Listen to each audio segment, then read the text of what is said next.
Hey, Ryan. Yes, Andrew. Did you hear the Nintendo Direct cast? No, I definitely didn't. So we're not going to talk about it. We're not going to talk about the giant burning of horseshit. We'll just ignore it for this podcast. I didn't hear any news about Nintendo destroying good things and then making bullshit. Definitely not. Yeah, and I definitely heard something about finally getting a Metroid game. Yeah. I'm sure they're going to represent Metroid for its 30th anniversary because it's such a great, awesome series. Yeah. Nintendo's great. I love Nintendo. The sky is the limit. And fuck Nintendo. Yeah, fuck Nintendo. Fuck Nintendo. Fuck Nintendo. Fuck Nintendo. Welcome back to the Explosion of Happiness podcast, episode number 48. It's September 2nd, 2016, and it's time to talk about video games and be happy. I'm your host, Ryan. And I am your other host, Andrew, and in this weekly podcast, we get incredibly excited for video games, and then we don't play them when they are released. And then we play games that we hate and then complain about them instead. To go into that, I was super excited for Mankind Divided. Since its release, I have put 7 hours into it. I've played the game for 7 hours, and I'm super slow at that game. I spend way too much time I'll do something successful, and then I'll still I wonder what would happen if I did it a different way, though, and I'll reload my save and, redo that interaction. Or I'll just spend way too much time in one area just going over it with a fine-tooth comb. It sounds like you're replaying the game as you're playing through the game. Yeah, that's exactly what I do. So you're going to have 3 full playthroughs done by the time you beat it. Yes. Yeah. Neat. It kind of kills my drive to play the game, because I'm I don't want to sink a ton, because whenever I play the game, I put a ton of time into it in one sitting. You could just commit to one play style. I will eventually. Eventually, that will happen. But at the moment, I don't want to do that. I can't stop myself. Just pick a play style you've never done before and go with it. This is what I fucking do. I save up all my levels, and then when I find something I need strength to get past this point, I will save the game, get the strength upgrade, move the heavy object, go past that. Oh, now I need this upgrade. Pick that upgrade. Yeah. I'll take the path. I'll take that path to completion. Take the 3 level ups I need to take that path. I'm like, okay, that was neat. And then I'll reload the game back before I spent my levels, and then find another path, and then re-level up again. And then I do that, and I find, okay, which path is the most efficient that I will get the level ups that I want to get. That's pretty hardcore. This is why the game is that's completely 100% on me onto why I don't want to play the game. I'm not gonna lie, that's some of the most autistic shit I've ever heard.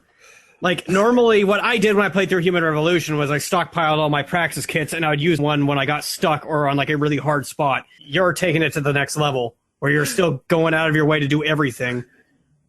Yes, I don't fucking know. I can't stop it, but... Well, which playstyle are you determining is the best? Do you at least know that yet? I upgraded my inventory because fuck dealing with that. The other upgrades that I've committed to was the hacking upgrades. Because the hackings are fucking everywhere. Yeah. So I figured I may as well just make the hacking minigame as easy as possible. And then I got the one that lets you turn invisible for a few seconds. That one's really useful. And the eyes, the special eye augment, that's really fucking useful too. In previous Deus Exes, I basically turned the entire game into find and hack all the computers. And what I always found myself thinking after doing that to get through an obstacle, I'd be like, what if I didn't have all these hacking skills? How would you do this? Where would you find the key? Where would you find the code? Where would you find, how would you find a way into this thing if you didn't just unlock all the doors you needed to? So I committed to playing through this game without having any of that kind of skill. Basically having to fetch quest everything or find some platforming solution. And I'm actually enjoying the game a lot more than I did when I played through Human Revolution this way. It's also nice just seeing all these computers nope, I don't care. I'm not going to read your emails because I don't care about your dog or whatever. Half the fucking, if not most, the emails in this game are just exposition that is either boring or not interesting. Yeah, I agree with you that there's a lot of emails that are just some of them are okay, this is just giving me background information, letting me know what kind of city Prague is right now, and that's useful insight. Yeah. Other ones are either they're driving that point home way too hard, or it's just completely useless asinine shit. Yeah. Which I get, it's like emails, you're going to find useless asinine shit in emails. Yeah, but at the same time, it's I don't want to read it. Obviously, you want to just go out of your way to read the ones you care about or the background information on the characters you like. But because I have brain damage, I found myself doing that to every single computer in Human Revolution because I couldn't help it. I'd be like, what if there's something important in this I need to know? And now I've basically just forced myself to not do that by not putting any practice kits into hacking. And the game is a lot more fun, at least for me, that way.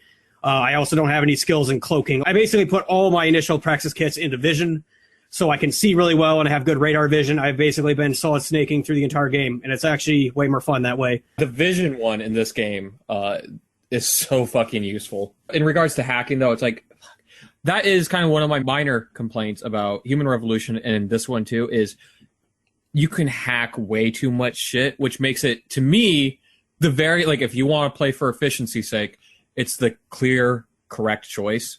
Yeah. And as you said, that can kind of detract from the fun.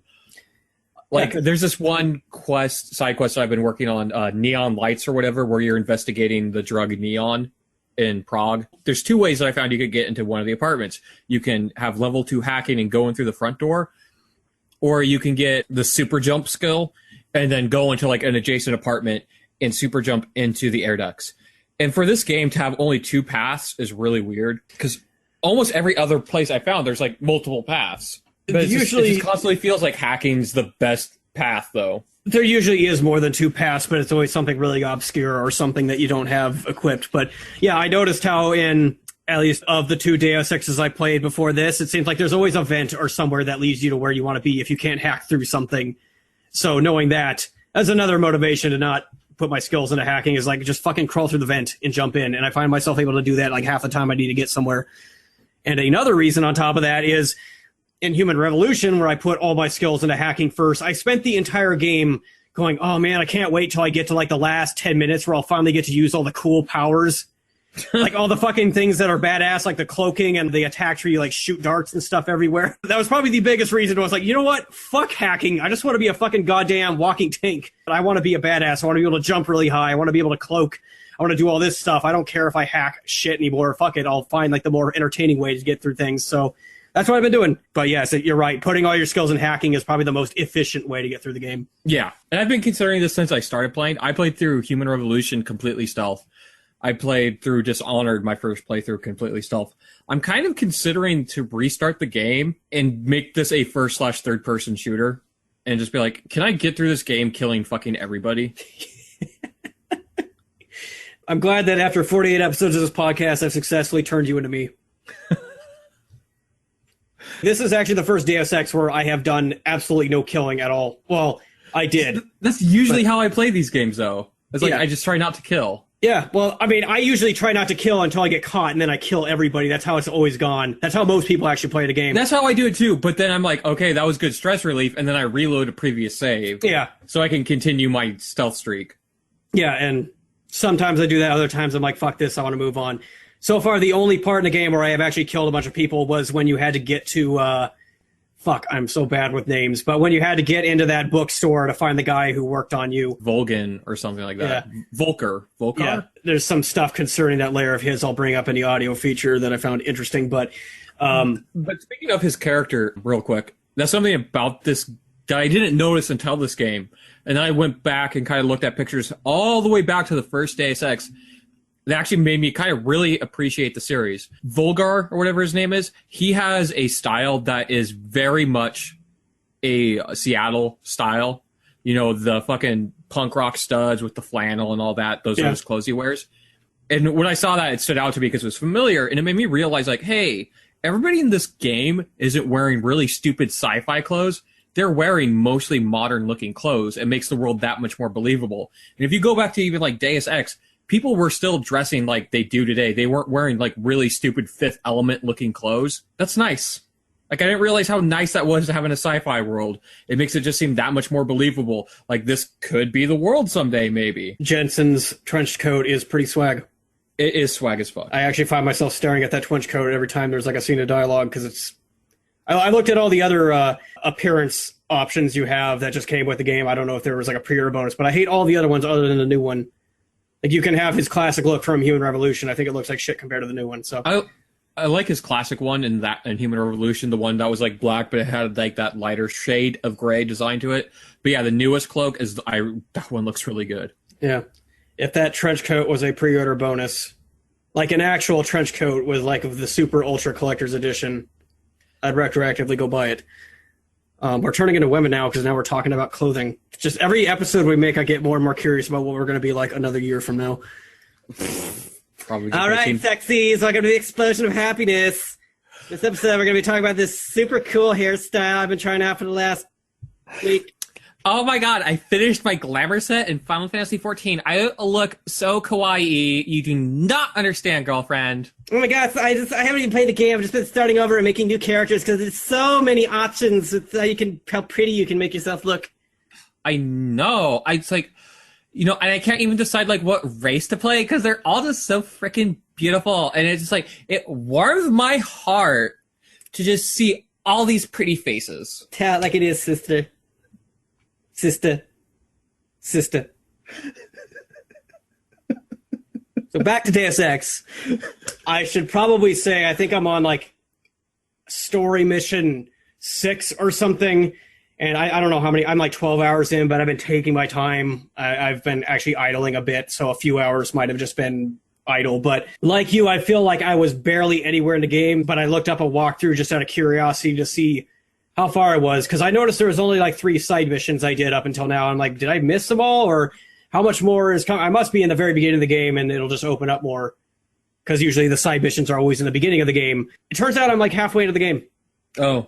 This game is super fucking short, it appears. For how fucking dense this game is, I've legitimately had that thought a few times. Like, I kind of hope this game isn't super long because it's so fucking dense. I heard some people saying, oh, the playtime is only 12 hours. I didn't believe them when they said that. But 18 hours is probably going to be my guess for most people. But like I said, I'm doing everything I can. So when I was younger and I had all the time in the world, if the game had under 60 play hours, I'd be really upset. Now I'm really appreciative when a game has under 20 play hours, but it's still really good.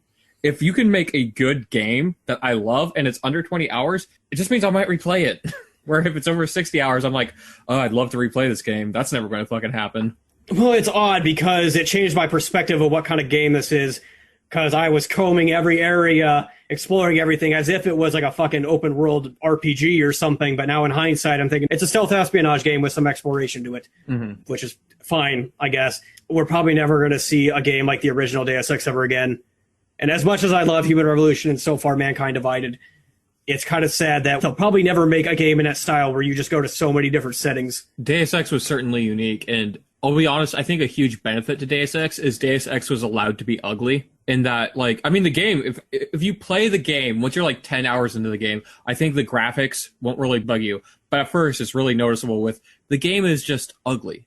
But that led them to create huge, fucking massive areas. Like, all of, like, Liberty Island is one fucking map. Amazing how big those areas are. And that kind of lends to making the game really fucking good. Yeah. Human Revolution, you had those 2 hub areas, but then occasionally you'd go to like a sectioned off. Like whenever you get to like a boss fight or something, there'd always be a whole big industrial area you go through that's all confined to itself. That format worked for that game, but it seems like Mankind Divided so far has actually just been these 2 little hub areas you can go to. And the one I'm in right now, the second one, it seems really fucking linear so far. Like there's not even a good reason to explore any of it. And that it's only here just to be a bunch of main quest missions. I just don't know how I feel about that yet. I'll know by the end of the game. But it's weird. I feel like Prague's really not everything I've seen in Prague is really nice, and the game looks and runs fucking amazingly. I'm super impressed by that. I want to ask: is the second area Seattle? No. I didn't know this. Apparently, one of the hub worlds in Invisible Wars is Seattle. Oh. That kind of makes me want to play Invisible Wars, because there's no fucking game ever where Seattle is the setting. The newest Infamous on the PS4. What? I'm getting that game, just for that reason alone. I didn't get it because I never played a second Infamous, but, it's not like you have to. I remember the demo was the Seattle Science Center. And that is, I'm definitely getting that game. Yeah, it looked totally different, but it was still kind of cool. They got like the general architectural style of the buildings and stuff correct. And you can climb the Space Needle and stuff, so yeah. I always felt like you and I would probably enjoy Infamous Second Son more than most people because of that reason alone. But you're right, there's not enough open world games in our city. And Seattle's a cool city, so why not? There's just not enough crime here. It's not a shitty enough city. I think the main reason is if somebody wants to put it in Seattle, they'd put it in San Francisco instead. Have you ever seen an action movie based on Seattle? No. There was a Chuck Norris movie where he goes to Seattle to fight a mob. Oh, fuck yeah. I forget what it was called. In the TV show Criminal Minds, they're like the FBI and they go all across the country. And it's funny whenever they say they're in Seattle or Tacoma or something, because they'll show like B-roll from that area, and then you're like, they're in Canada. Like as soon as it shows the actors in the area, like you can just tell right away. I'm like, that is not Seattle. Yeah, no, the only movies we even get in Seattle are fucking like romantic comedies, like that Tom Hanks movie. Sleepless in Seattle. Yeah. Seattle needs some more action. Anyway, Mankind Divided is the first Deus Ex that just directly followed up the last one. Would not surprise me if Square Enix's plan is just to make a whole bunch of these games in this style consecutively, which if they pitched it in a certain way, I might be okay with. Not that I'm saying like they would make Deus Ex an episodic series, but in terms of like making a video game series every 2 years, they release another one and they all have 2 hub areas or something, or maybe they can get up to 3 someday, but it just keeps telling shorter stories in the Deus Ex universe. Yeah, I'd really like that. I love the stealth gameplay and I love all the options it gives you, so I would almost be okay with that. Sort of like a Hitman thing, because these areas do take a while to make, because they give you a lot of options. They think about it. Like I said, this game is fucking dense from what I've seen. Yeah. And it's like, my only real negative complaint is that hacking is really fucking good, perhaps too good, and that the intro is a shit ton of tutorials, and that makes it drag a little bit. But other than that, I don't see anything wrong with this game yet, so that's really nice. And I would love more of this on a consistent basis. I guess I'll just close up my thoughts on it while we're talking about it in like podcast mode. I feel like Mankind Divided, in a way, is just an extension of Human Revolution, like an expansion pack or like a standalone DLC in a way. It's still very lengthy. It's a complete game in its own. But by no means, if you're interested in starting with this series, you should absolutely start with Human Revolution. And you can decide from there whether to go back and play the original or move on to Mankind Divided. But I do not recommend Mankind Divided as like your intro to the series. There's just no reason.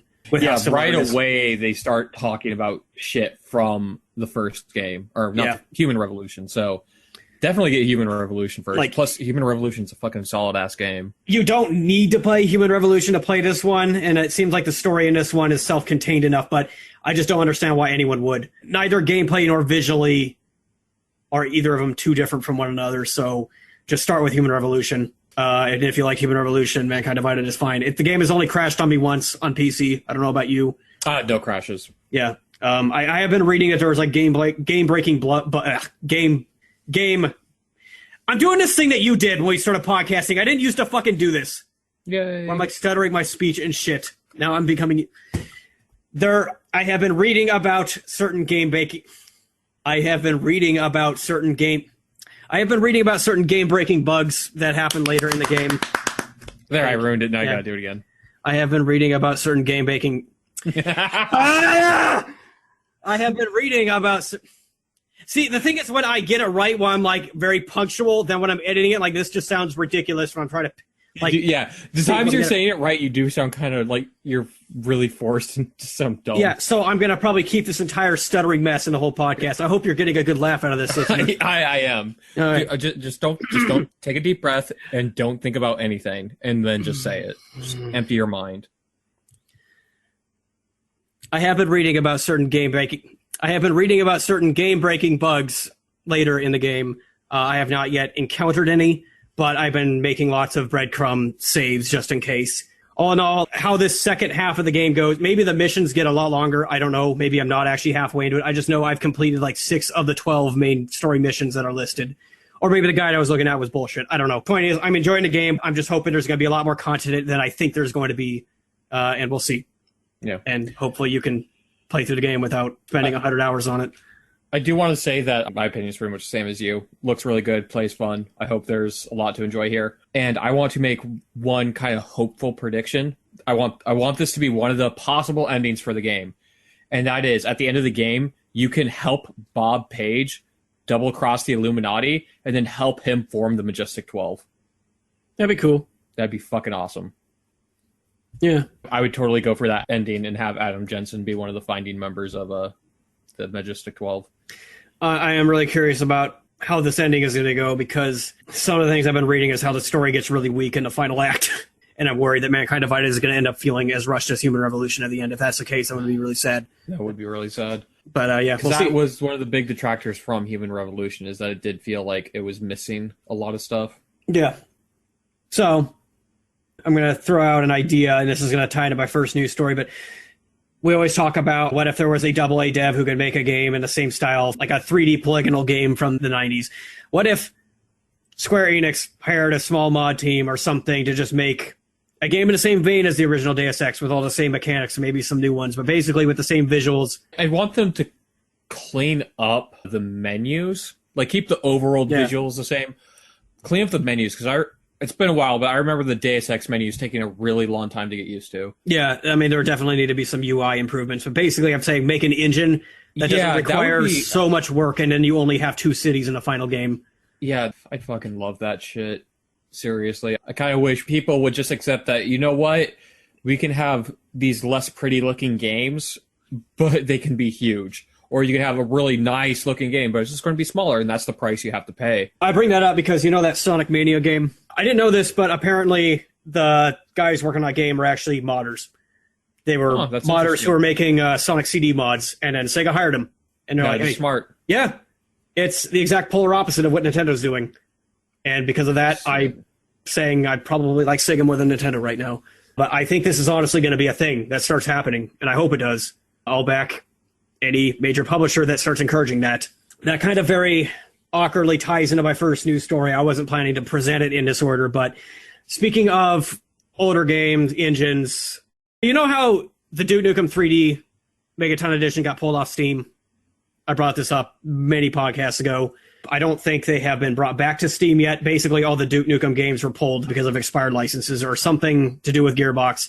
There are rumors spreading about a new Duke Nukem game being put out by Gearbox called Duke Nukem 3D World Tour. Oh, yeah, that's right. That's what the countdown's for. Yes. Now, when I first looked at this, I was hoping it was like Sonic Mania. Like, it's just a brand new Duke Nukem game made with the same old engine. It's actually sounds like it's going to be a remastering of the original Duke Nukem 3D, but it's going to contain new content in it.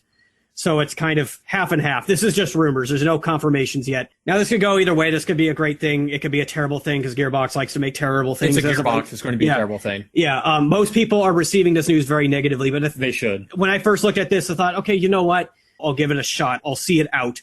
But then other rumors concerning this are starting to get me nervous. Like, apparently, John St. John is recording new voiceovers for Duke Nukem in this game. And according to the leaks, he was not too enthusiastic about the lines they were having him say.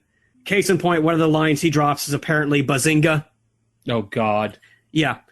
No. And this whole thing is fuzzy, and, you know, it could all be complete bullshit, but the rumors are just coming out that it's like, it sounds like it's going to be this weird hybrid of old and new Duke, and I don't really like how this is all panning out, being with Gearbox. And beyond that, the fact that, like, they're repackaging Duke Nukem 3D in this new way, it's got me thinking they're probably going to discourage modding, because that just seems like a modern thing to do. Yeah, well, and it's Gearbox. Yeah. I'm really glad I bought Duke Nukem 3D off GOG now that I hear this. Yeah. Like, before all this shit happened. I will say that this it's Gearbox, so the ground is ripe for rumors. So in that regard, these could all be fake, but at the same time, it sounds incredibly believable because it is Gearbox and they're giant pieces of shit, and they're an overrated piece of crap game dev studio. So I totally expect, like, what you're saying to be true, and this to come out and just be a god-awful mess. And then Gearbox is bankrupt, and they have to be locked away in a giant hole and eat each other to survive. Nothing is confirmed until there's an official statement. I love Duke Nukem 3D. Cool. If Gearbox wanted to shed some light back on Duke Nukem 3D and bring it into the modern era without fucking it up. But in order to not fuck it up, they need to have open mod support. And that's what I don't think they're going to do. Yeah, and anyway, I was going to use this whole thing as an example to what I was saying before about, like, Sonic Mania and how making sequels to old games in the same style of those older games is going to be a modern trend. And I hope it is.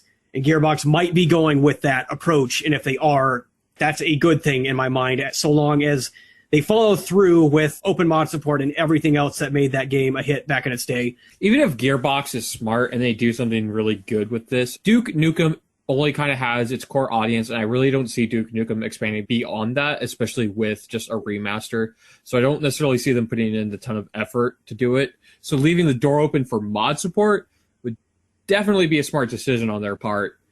But I really don't see, even if this is awesome and great, like, we might enjoy it, but I don't think that'd do much for Gearbox personally. So I don't know how much effort they want to even sink into this thing.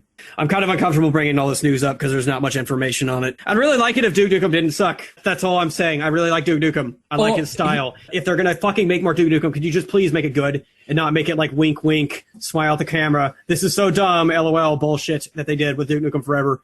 Well, thankfully, what you can do is you can go to GOG and buy Duke Nukem 3D. Are you sure? I don't know. Is it still up on GOG? I don't know. I thought it got pulled from everywhere. If it got pulled from everywhere, that fucking sucks. It might be. You can still get it off of G2A. Just saying. I would do it because you know what? I fully support buying any and all Gearbox games off G2A until they stop being giant pieces of shit. I support buying keys to games you can't find anywhere else off of G2A if you have to. That's the one thing I will say is good about G2A. Yep, no results found for Duke Nukem and GOG. Okay, well, there you go. But I can still download it, so that's good. Well, yeah, if you own it, you own it. They can't take that away. Thank God. Especially on GOG. It'd be great if, like you said, it'd be great if Duke Nukem could come back and just be that 80s/90s fucking action movie hero who he was. Yeah. Like fucking Rambo or, what's his name? The stupid ponytail asswipe that nobody likes. Steven Seagal. Yeah, yes, Seagal. If you could be those guys or Arnold from the fucking 80s, because that's what Duke Nukem was to me. And he said all the cheesy fucking one-liners from those action movies because that's what he was trying to be. And the thing that made him lovable with all those cheesy one-liners is the fact is that it was self-serious. It wasn't trying to be sarcastic. It wasn't being made by a bunch of new male hipsters that were like, oh, we're going to make a homage to those old 80s action movies. But those are so in the past and outdated by now. So our audience is so much more intelligent now. We have to make it really obvious that the whole thing is actually a joke and you're not supposed to take it seriously. Fuck that. And fuck you. Just let me be a fucking badass and feel like an action hero. And if I want to laugh at the references, then I'll laugh at the references. If I want to get a hard onto the references and be like, oh yeah, I am a fucking badass, then let me. Don't like fucking shove it in my face what you want me to feel. Go fuck yourself. In regards to smaller teams making new games as sequels to old games in the style of those old games, Nintendo's continuing to be shitty to everyone. Yay. So why don't you present the DMCA story? So recently, Nintendo took down two kind of well-known fan games. They took down Not Another Metroid 2 remake, and then they took down Pokemon Uranium. Well, over this week, they have issued over 500 DMCA takedowns for various games and modded games of different Nintendo origin. A lot of these are like Zelda and Mario mods. Jesus Christ, especially since a lot of these have been sitting pretty and just fine for a really long time. I kind of feel this might all be because what's his name passed away. Oh, Iwata. No, I agree. Yeah, this definitely seems like a change in leadership. Yeah. And it's a shitty change in leadership. What I'm hearing is that a very large number of the games that got pulled down by this DMCA weren't actually violating copyright. They were just parodies of Nintendo IPs. So Nintendo doesn't even really have a case with them, but they still DMC'd them. To me, they're just being like a fucking bully, it sounds like. Mm-hmm. They're just trying to tie up these creators up in the courtroom or something. They're just trying to inconvenience them, basically. That's what it sounds like to me. I don't know what the fuck Nintendo's doing. I don't know why they're going this route. They've been taking down things left and right for over the last year now, but this is like just a gigantic fucking bukkake on everyone's face. And it's like you said, I think it has something to do with Iwata passing away. Their legal department is just going fucking crazy. And it sucks because a lot of these are just, they're not even full on. It's not like Uranium, which is a brand new game. Some of them were just like Pokemon Ultimate Edition, where they would basically make Pokemon harder. Something that people have been requesting since fucking like Alpha and Sapphire. Because, it's kind of fucking bullshit that you go to fight a fucking gym leader and they only have 2 Pokemon. Yeah. So people would go in and just basically edit the game, improve the AI, and give gym leaders 6 fucking Pokemon. So there's an actual decent challenge to these games. But no, that gets DMCA'd.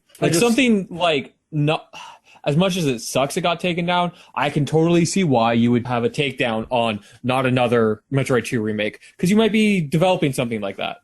Or you might just want people to actually buy the thing. There's protecting your IP, and then there's being like a stalker serial killer over your IP, and that's kind of what Nintendo's behaving like.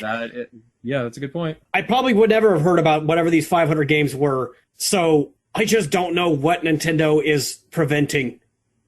All they're doing is creating ill will towards themselves, and they don't seem to be very good at generating goodwill towards themselves anymore.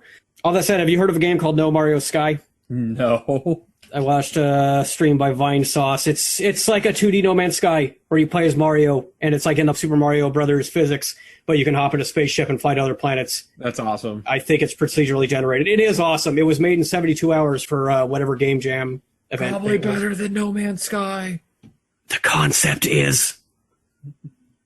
It seems about as complete as No Man's Sky, just in 2D. I just went to the website because I was curious if this got taken down, but no, I just downloaded it. It's still up. Weep for all the passionate creators out there who just love Nintendo so much that they want to make their own Nintendo games, but Nintendo wants to take a shit on them. Meanwhile, here's Sega hiring these people to make games for them. Which, in my opinion, is totally the correct... Imagine how much money fucking Nintendo could have made if they hired the dude who made not another Metroid 2 remake. Or the people that made Project M. It's kind of a win-win deal no matter what. Like, even if they're not the lead designers, you still have them as, like, part of the team or advisory or something, because they're making really goddamn good games, which a gigantic fucking multi-billion-dollar company can't seem to do. But now that we're on this subject, it's time to go into the Nintendo Direct as of yesterday, September 1st. I just want to say up front, I really started to hate Nintendo. We're getting to that point. No mention of the NX at all. Still no NX is fucking absurd, yes. Yeah, I really thought it was going to be their next Direct, but it wasn't. Maybe that kind of explains why everything they showed in this Direct is complete bullshit, is because they're not going to talk about their NX titles, which is maybe what they're putting all their actual effort into. Putting next to the fact that they just DMCA'd a bunch of good, awesome mods and then revealed a bunch of fucking garbage in this Direct is pretty clear point to me that maybe I need to rethink my love of Nintendo now. So yeah, the first thing they talked about was Super Mario Maker is coming to the 3DS. Why not? Of course. Seems like a great idea. It's going to have all the same tools as the Wii U version. That's so amazing. Yeah, I know. It's going to be awesome. I'm going to get this day one purchase. Yeah, it's just a match made in heaven. And now we can play it together. And we can upload our Oh, wait, no, we can't because there's no online functionality. Why would you fucking do that? Good question. Really good question. I don't know. Maybe from day fucking one, this is the one area where Nintendo has really fucking suffered, and I am amazed that they've made it this far and are still complete shit at it, and that's their internet.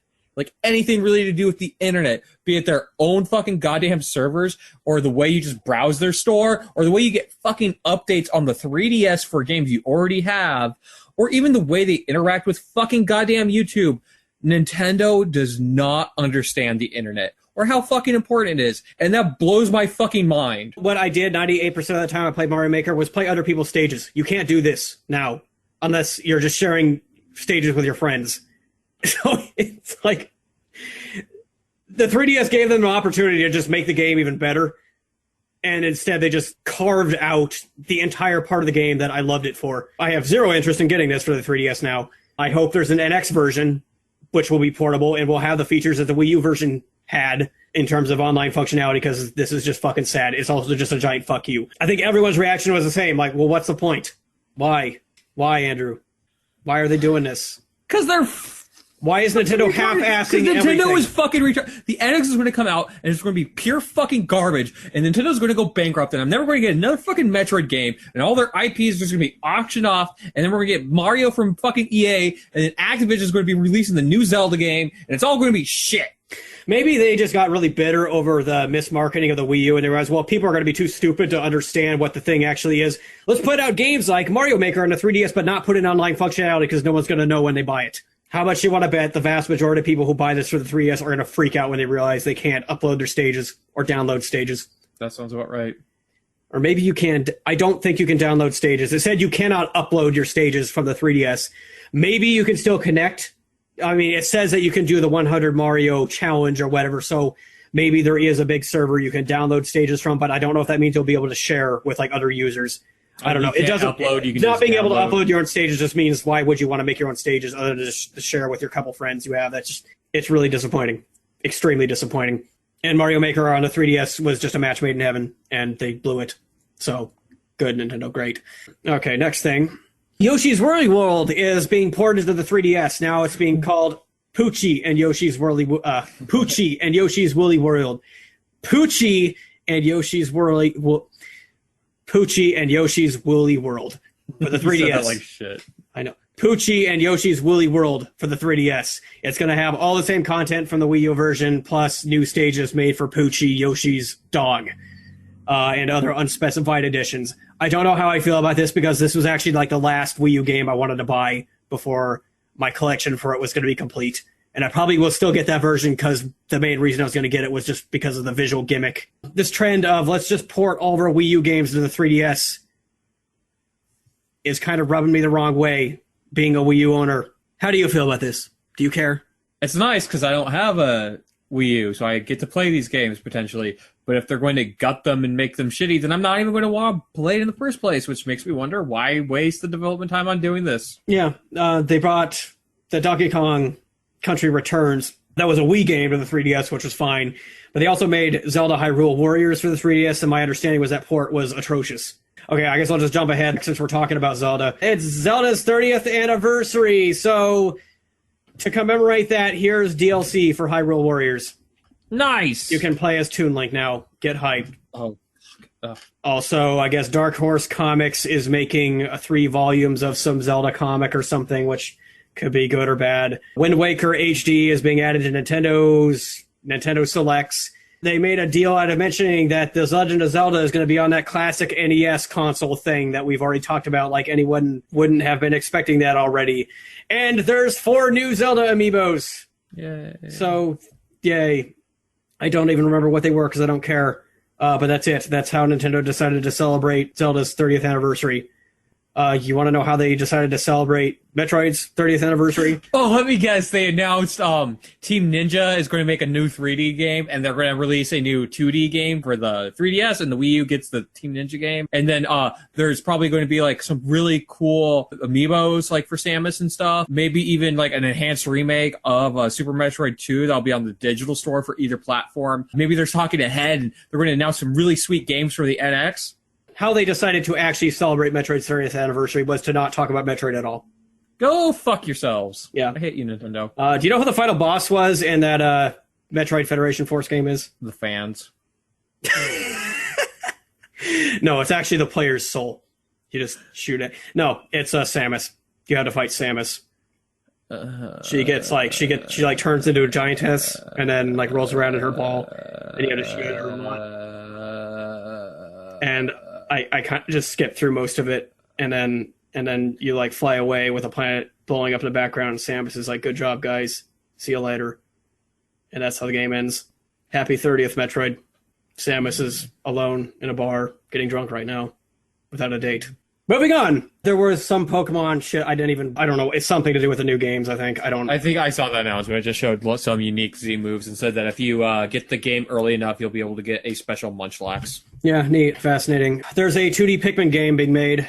Whatever. It really, I mean... Wow, they're making a 2D Pikmin game, but not a 2D Metroid game? That's so fucking go fuck yourselves. Apparently Shigeru Miyamoto is one of the directors on it, so maybe it'll be good. I don't know. I just looked at it and just said, blah. All Nintendo's been putting out is fucking 2D platformers right now, and they've been all very mediocre. It's odd that they're continuing to pump life into Pikmin, but they won't pump life into Metroid or F-Zero. Axiom Verge and a bunch of other indie games I already forgot about are coming to the Virtual Console. That's apparently a big deal. Such a big deal they had to announce it, even though the game has been out for over a year on every other platform. Nintendo is right on schedule as always. Let's see here. Animal Crossing New Leaf is getting DLC amiibo support. Yay. Yay. They made a really big deal about it. Wow, they're making DLC support, but they're not... No. Well, but the DLC is amiibo support.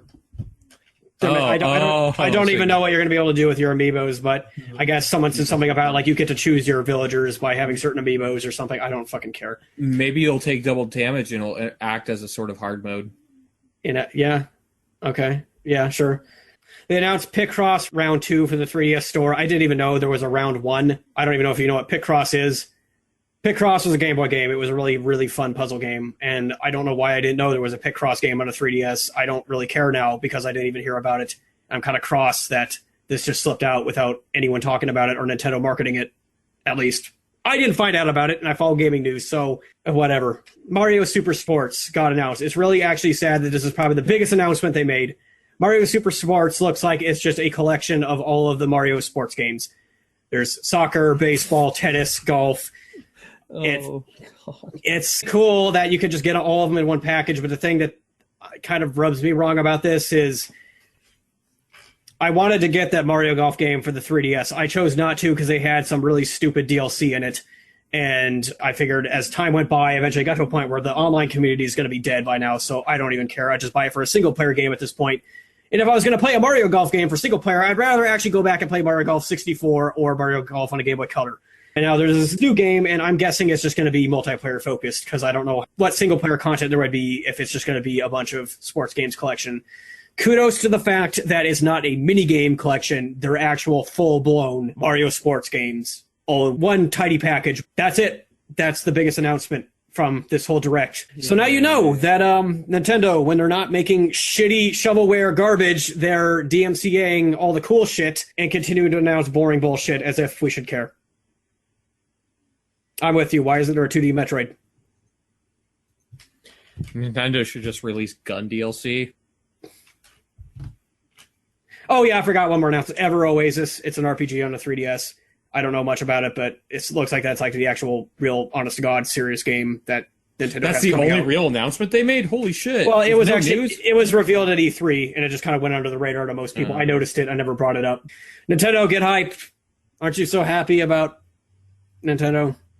I'm sure happy about Nintendo. Happy. I sure love Nintendo. That Star Fox game, that it just lived up so well to my hopes, and the fact that there's probably never going to be an F-Zero game, even though there should be, now that we're in the HD era and F-Zero would be fucking orgasmic. They're never going to announce one. We'll just port a bunch of Wii games and make them for the 3DS and then rip out features. So, Yeah. to continue the outrage, Okay. Ark Survival Evolved, a early access game available on Steam that you and me have both played. Cool. Not Got cool. paid DLC, $20 for an expansion pack that adds a new map, fucking dragons, some new recipes, and you can like go in between the island and the desert that they added. And the base game's $30, and it's frequently on sale. This is fucking $20 that they sunk a lot of development time into. Obviously, it's an entire new map with new dinosaurs to tame, including dragons. And it's a fucking early access game that's still pretty fucking buggy and has a lot of problems, as you and me can both attest to. I wonder what they'll be adding to the main game now that I guess they're just putting all their new content behind paywalls. Yeah. This is fucking disgusting. Simple as that. It is. It is fucking terrible. I heard they're working on the Codename Ryan DLC. If you pay $5, it lets you get it unstuck from a rock. Oh, cool. Yeah, I could have used that. I'm looking at a screenshot of one of the giant snakes from the game. Actually, fuck, no, there's a ton of snakes. Oh my god. They're lucky I already wasn't going to ever play this game because of those fucking snakes that traumatized me. But if they wanted to make DLC that removes the snakes from the game, I'd buy that. I remember when we played this and we talked about it, we both had the same sentiment. It's unfinished. It's really rough around the edges, but it's fun. We're going to stop playing for now, but we might come back in a year. It had a promising future. Right. This is bullshit. This is fucked up. I don't want to play this game ever again. At the very least, they could have brought the game out of early access like a month ago and then announced this. Yeah, right. Because then they can at least justify it somewhat, even if it would still be scummy. It's so when you point out that, dinosaurs still get stuck on trees frequently, they can just say, it's an early access game, and the people who drink the fucking Kool-Aid that these devs are pushing will defend the game valiantly for them and say, but there's so much content, it's worth $20. Who cares if it doesn't work? They must be feeling really ballsy to drop this, because all the, reviews right now, a lot of which have over like 500 hours in the game, are saying they're dropping the game because of the DLC. And I would too if I was still playing it. I definitely won't be going back to it now. Oh, hell no. No. I totally expect them to backpedal within like 2 weeks. Probably. That would be a smart idea. I also expect them to double down on their idiocy and say that we're all entitled douchebags and we should be happy to pay for more content because they worked hard on it when they, don't bother to fix the shit that's already in their goddamn game. Andrew, if you don't want it, you don't have to buy it, though. It's just extra content. But they raised it Okay, I'm legitimately angry and upset about this. And that's a first for this podcast, because usually I kind of... So I'm actually thinking... This is bullshit, because all the development time they spent on the fucking desert, they should have developed on the island and make it a fucking game that I wanted to go back to and actually fucking play, instead of this half-ass cock shit that they came out with. Fuck them! I wonder if they ever actually finished the boss fights. that were at the end of the game that were incomplete and dropped nothing when you killed them. Yeah, this is just taking DLC to an low. This is just a fucking insult. It's actually not an insult. It's a fucking joke. It's like they decided to commit suicide as a studio. Because I don't know what the fuck they were thinking. Are they just so fucking high on the money they were making off the game or the Twitch hype that they just thought they could scoot this past everyone? Are they confident that they're still going to have a really dedicated core audience that's still going to stick with them and buy all their shit? Because I was with you. I was like, I will probably come back to this game when it's finished, when there's a lot more to it, and give it a second romp. But I guess I'm going to be abandoning this like almost every fucking... Have you ever noticed how like we probably spend more time on this podcast talking about games we're never going to play again because of shit like this? Yeah. Or, bitching about early access. I mean, like, there's been a few things like Darkest Dungeon. They came out of early access just fine. But for the most part, it's a fucking plague. Or like Metal Gear Solid 5. Oh, right, in that big fucking... Oh, Jesus Christ.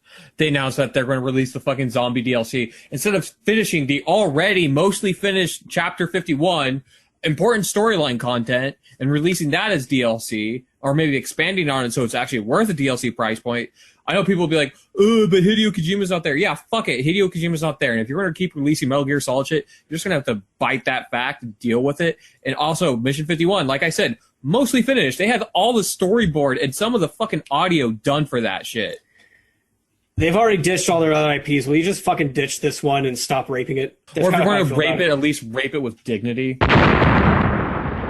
Good game, Arc devs. It was fun while it lasted. Rot in hell. All right, here's some interesting news, and I think something that you and me maybe one day might actually be able to do. Okay. EVE Online came out in 2003, so that means for the last 13 years and a couple of months, it's been a paid-for MMO. It will later be going to a play-for-free model, where you get limited access to like the size of the ship you can fly and other restrictions, but you'll be able to play most of the game for free. Interesting. If you subscribe, you'll still get a lot of benefits, like you'll be able to fly bigger ships and other things like that. So basically, cool. If you're a long-term player, you're going to want to keep paying for your sub. This sounds like the right way to do free-to-play. You make the free-to-play like an actual trial to the game. I'm probably not going to play this because I played EVE once for a month, did a free trial, respect the hell out of it, don't want to dedicate my life to it though, so I'm not going to play it, but this is a smart move for them. Yeah, EVE is an interesting beast. I played it once for like 2 days. Yeah. I've been wanting to go back to it, maybe check it out a bit more. But on the flip side, is this maybe worrying, the fact that they're doing this? Like, do you think maybe they're losing users? Or maybe they're worried about Star Citizen taking their thunder or something? Yeah, that could be it. Even if Star Citizen came out, I still think EVE and Star Citizen are similar but completely different beasts. Well, yeah, I agree. But I'm just saying, EVE has been around a long time. I wonder if maybe it's getting stale to even their most dedicated players. I don't know. Yeah, that could be true. EVE is a game that I never want to play, but I infinitely want to go on so I can keep hearing stories about it. Or maybe we definitely will get this once Star Citizen comes out and is a fucking disaster, and we're like, you know what, fuck it. Fuck video games, let's just play nothing but EVE for the rest of our lives. And I want Star Citizen to be good so bad, but I know it's going to be dog shit, so... Because everything in video gaming is dog shit right now, thanks to Nintendo. All of their presentations have been impressive, but then, I hear about the things going on behind the scenes, and it sounds really worrying. There's kind of a big cult of people trying to rag on Star Citizen now, and they might be right. Only one way to find out. Yeah. This December. Okay, 3 more little things. Mortal Kombat X is finally getting the PC port fixed. Oh my god. It's a good thing that they're doing this, and it's what they should have done from the start, and I feel like they've probably already damaged their reputation too much at this point for it to really matter that much. Yeah, if this was their intent from the start, they probably should have mentioned it. Yeah. I don't think I'm going to buy this. I missed that train from like fucking 2 years ago when it first came out, that if I went on online now, I'd just get fucking destroyed. And so I'm not really that interested in that. But I still want to play this game. And if I was to get it, I probably would just get the PS4 port now. But the fact that WD is doing this, I have some goodwill towards them now because of this. It's a start. Yes, it's a start. I wouldn't buy into it just for the fact that I'd be thinking that they might betray that trust at any second. Right.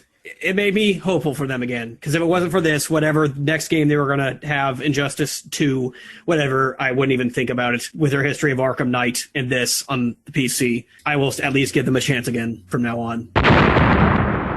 This isn't really a story, but it's just funny. You remember how during the E3 podcast you talked about how Horizon Zero Dawn, the PS4 title by Guerrilla, looks like it's just everything that's popular rolled into one game? Yep.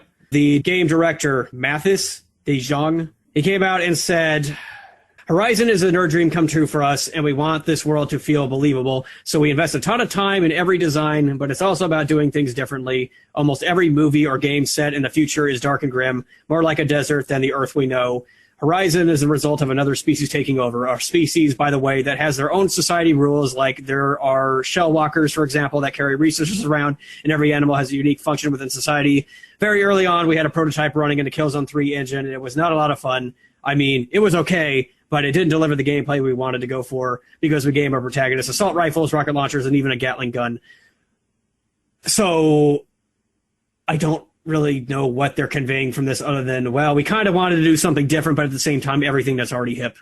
They're sending mixed messages, basically. Yeah. I went on to say during that I don't necessarily hold it against them that they're just doing what's ever popular mashup.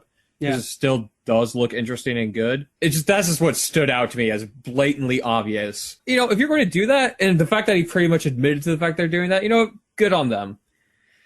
Yeah, it's at least there's self-awareness to be had. Exactly. At least they're not trying to like lie through their teeth and say, "Oh, we're trying to make a very unique experience." You know, there's nothing unique in this game. I guess, but now I know there is one thing going for this game that has me interested about it. They've proven themselves in this regard. What they just said about how the antagonistic species is going to have like their own societal rules and they're going to actually develop them. The Hellgast in the Killzone series were really fucking well done. The series itself was really fucking generic, but the Hellgast themselves, their hierarchy, their culture was fascinating and really well done. They were a lot more than just space Nazis. They were so good that a lot of people consider the Hellgast to actually be the real good guys in the series in kind of a twisted way. But I thought that was really cool. I did think the Hellgast were cool, or interesting at least. They're good at making antagonists, is what I'm saying. And that's cool. Yeah. In a game like that, I'm not expecting an interesting story. I'm just expecting interesting mechanics to have fun. You know, kind of like Metal Gear Solid 5, where it's just fun to go around the world and play the game for the game being the game. So if they can add on top of that with an interesting antagonist, that's even better. Before I got to the last big story, here's a story for you. You'll love this. Undertale's soundtrack is getting a vinyl release. Oh, nice. Yeah, so you can put on your big black thick-rimmed glasses and hold up your iPhone and I am going to shock you with my opinion on this. You like the soundtrack. I like the soundtrack, so I think this is actually kind of a smart decision. Yeah. It's also smart on Kobe Fox's part because it is really good music, and he does have a dedicated fan base that would buy this shit. So especially since most of them are hipster fucks. Yeah. Yeah, this is he's incredibly intelligent for doing this. I agree. The Undertale soundtrack was pretty good. I hate the fact that every fucking YouTuber is using it as their background music, and everything in that regard has kind of made me sick of the soundtrack, but I can't hold it against it itself. Okay, so last actual story. This is a really good story. You're going to love this. Guess which game is getting VR support for PlayStation VR? Is it a game that's already out? Yes. No Man's Sky? If there has not yet been a game with a VR functionality that has made me want to get a VR set already, this is it. Dead or Alive Xtreme 3 is getting VR support. Now all it needs is the hardcore sex scenes. It may not have hardcore sex, but what you can do is motorboard the girls with your face. Yes. Japan, you're our hero. At this point, I'm starting to think the developers are just baiting journalists to talk about the game more, and they succeeded because I read a bunch of scathing articles about how this game is basically sexual assault. And I can't help but fucking laugh every time I read something like that, because this is fucking hilarious. It's also awesome. I posted the link to the video in the Steam chat if you want to just skim the video. But yeah, basically you just get to get up and close and personal and kind of angle your face and... Oh, you jiggle their butts. Yep.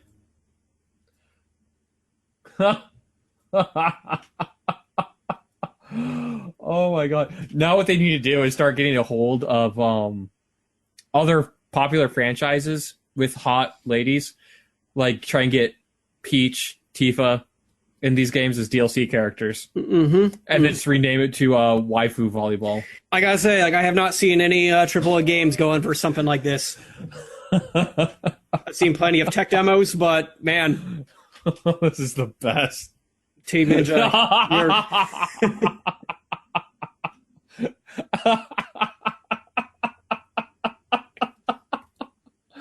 Oh god, if you hate this, go fuck yourself. Seriously.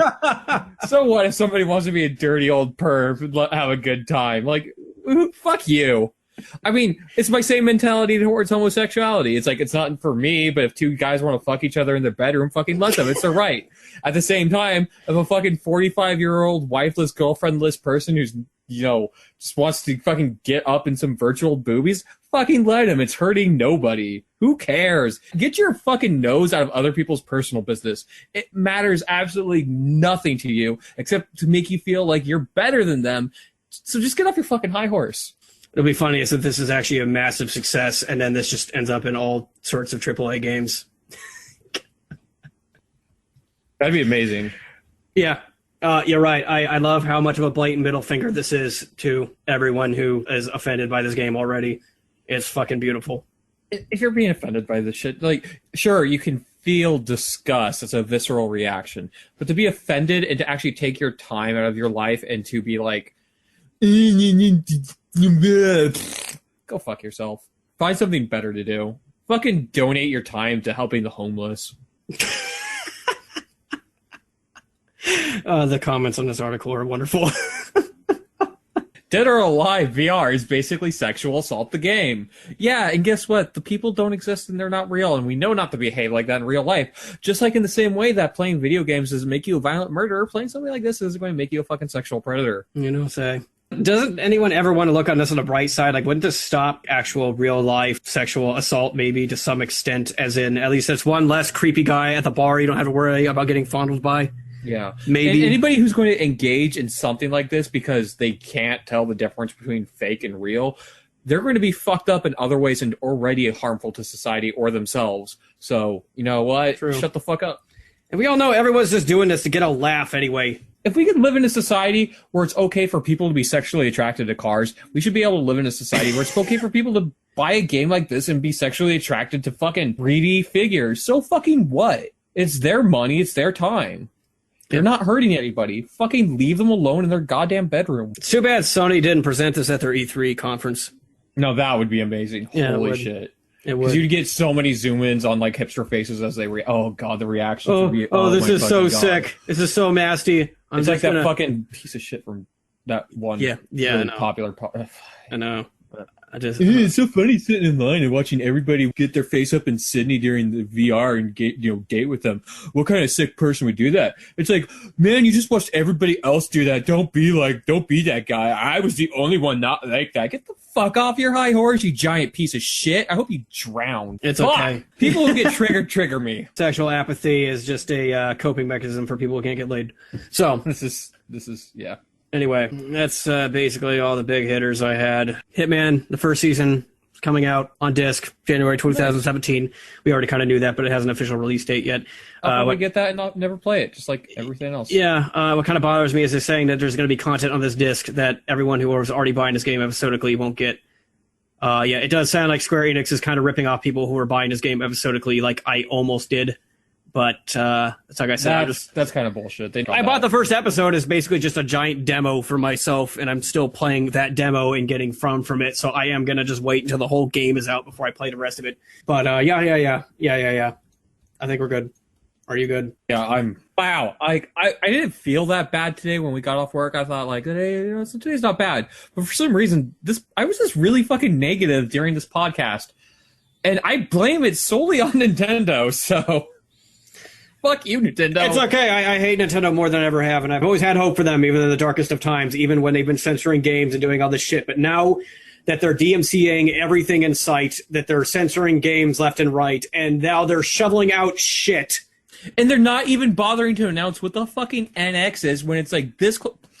Like, seriously, Nintendo, I feel nothing but pessimism for now. I used to be so optimistic, and I can feel nothing but pessimism at the moment for Nintendo. Legitimately, I would not be surprised if the NX comes out and it fucking flops and Nintendo goes software only. I'm starting to see why people were so hardcore passionate fans of Sega opposed to Nintendo. I always thought they were just crazy, but now I'm starting to think maybe it's just people respected Sega as a business more than Nintendo. Yeah. I'm starting to now. Sega do what Nintendo don't. Like hire modders who make awesome mods. I really wish more companies would fucking just do that shit. You know, maybe there's still hope. Maybe Nintendo will fucking snap out of it any day now and be like, hey, maybe we should just stop being fucking retards. They're turning into Konami. If I was a big business like Nintendo, that my thing was to make video games, and somebody made a mod that was doing really well, I'd be like, no, don't DMCA that. Hire that guy or get him on contract or something. Have him work with real game devs and release a finely polished release of that. Like fucking Cave Story, where Cave Story is still free. The original release of Cave Story is out there, but now there's more polished releases that you can buy on multiple platforms. That's what Nintendo should be doing with the guy who made fucking not another Metroid remake. They should be at least on contract basis, maybe just for this one thing. Give him some fucking money. He goddamn deserves it. Get some devs in there. Get it to run on your systems. Maybe polish it up so it has that a little bit more clean feel to it, so the animations are a little bit more smoother. Do what you have to, but get that product that people fucking want, that is your IP. Get that in the markets. Be smart about your shit. If Nintendo doesn't want to make money, they don't have to. I will say it's sick that they're making so much money off Amiibos and Pokemon Go that they can't be bothered to put out a good game here and there. Yep. Revitalize an IP that people want and do it well. Whatever. All right, whatever. Yeah. Podcast over. Fuck this. I'm done. Video games suck. See you next week. Join us next week for another episode of Video Games Suck. That's what we should have named the podcast. We should have. Oh man, I thought of the perfect name for what we should have named the podcast. Yeah. Salt Mines. I was thinking the Degeneracy Cast. I like that. Yeah. Yeah. I mean, considering that the only positive thing we were hyped for was Dead or Alive Xtreme 3's VR in this last podcast, that's really telling. In other news, I'll be going to PAX today. So next week, I will be bringing some impressions I have under the podcast. I probably won't be getting much time around the convention hall since I'll only be there for like the last 3 hours it's open. I will walk around. I'll take a glimpse at some games, see what's there, see what's up. I wonder if Nintendo will have something at their booth. They usually have short lines. Maybe I'll get to play one of these shitty games they just announced. Yeah. Yay. Maybe I'll go there and just kick a Nintendo representative in the balls, even though it's probably nothing is their fault. They're just PR people. I'm not going to do that because I'm not a dick. I'm just joking. I'm just kidding. I'm not making actual threats here. If you've listened to this podcast or any of our podcasts, thank you for listening. We're not terrorists, I promise. Not yet. Once augmentation becomes real, we'll probably join the augment movement. Seriously, if I could, like, day one, well, not day one, but, you know, once it was, like, viable and working, hell yeah, I'd get augments. Are you kidding me? Who wouldn't? What kind of dumb person would? Good point. Hey, Ryan. Yes, Andrew. Let's say you're listening to us on iTunes, but you can only get the 20 most recent episodes, and you want, you know, even episodes from farther back. Nate, that's a valid fucking reason why we list this shit at the end of every fucking goddamn episode. Shut your fucking mouth. Or you're a new user and you want to find out where you can find us if it's more convenient in another spot. You can subscribe, stream, or download our podcast via the RSS feed on www.explosionofhappiness.com. You can also find the podcast on iTunes or streamer content for YouTube under the channel Explosion of Happiness. And I really should make sure that I renew the domain subscription because that's coming up this month, and it'd be kind of shitty if our website just suddenly vanished and the RSS feed went with it, and then suddenly the podcast just disappears. At that point, I just call it. I'm like, we had a good run. Actually, we do have to make it 50. We can quit after we hit 50. I was hoping to make it to 100, but yeah, 50 would be better than nothing. Well, I'm saying, like, if the podcast disappears, I want to do however many episodes. We could still do like one or two more episodes and then just never release it. They'll be the lost episodes. Fuck yeah! Yeah. Woo. Someday when we're dead, someone will pull it off of our hard drive, and by that someone, it'll probably be our only listener. Hi, Nate. Yeah, we love you. Yeah, you're our biggest fan, and we appreciate you. By the time you're listening to this, I'll have already gone to PAX with you, so hopefully PAX is fun. And I didn't have to kill anyone. Until next week, goodbye. Bye-bye.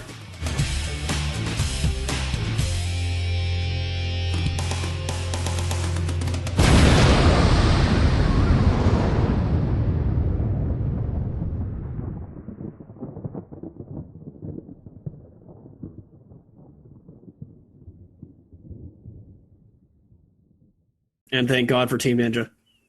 Yeah. Except when they were making other M. You know what? Maybe for Metroid's 30th anniversary, Team Ninja can talk Nintendo into letting them put Zero Suit Samus into the game. That'd be awesome. And then you can, yeah. God, I'd love if they put Zero Suit Samus or Tifa into that fucking 3D beach volleyball game. I'd buy that shit in the headset. Really, the only things I ever see concerning Metroid now is just Samus porn everywhere. And as of late, I've just seen a bunch of fucking like lewd images of Samus like drinking alone in a bar. So it's like, Samus is basically Nintendo's cum slut now. And that's how they're treating her. I'm going to go to a porn website and just look up Samus and jerk off to her. That's how I'm going to celebrate the 30th anniversary. Yeah, I think I saw an image of her and Solid Snake getting drunk and, like, crying. That's appropriate. Yeah. I think Captain Falcon was there, too. I don't remember. Oh, no. It was an image of... I think the Snake one exists, but there was also an image where Samus and Captain Falcon were drinking in a bar saying, at least we still have Smash Brothers. Yeah, people probably play Smash Brothers who are younger, and they're like, who are these guys? I don't see them in any Nintendo games. Yeah, I always figured if they're getting representation in Smash Brothers, that would at least mean that they're going to still make those series relevant. And that's, they pull the Ice Climbers out, maybe because they're like, fuck the Ice Climbers, we're never going to do anything with them. But Captain Falcon, on the other hand, what the fuck? Why not, like, at the very least, why not just make a Captain Falcon game, even if it's not like a racing game? He's so much of a meme. You could make a side-scroller beat 'em up would be. It could be their God of War series. Yeah. Oh, fuck yeah. You just Falcon punch everything. Captain Falcon starts, like, warping into other Nintendo universes because he gets so powerful. He just, like, flies into fucking Hyrule and starts Falcon punching Ganondorf while he does his whatever punch thing. They punch each other. They get their genre crossing thing where he goes to every single fucking series and fights that bad guy. Yeah, he just fucking like warp speeds. He becomes like the Flash. He just starts like going so fast. He just starts like blowing through other universes. Yes. And then he just randomly goes into fucking Sonic's universe for whatever the fuck reason, and then starts like racing him. God damn it.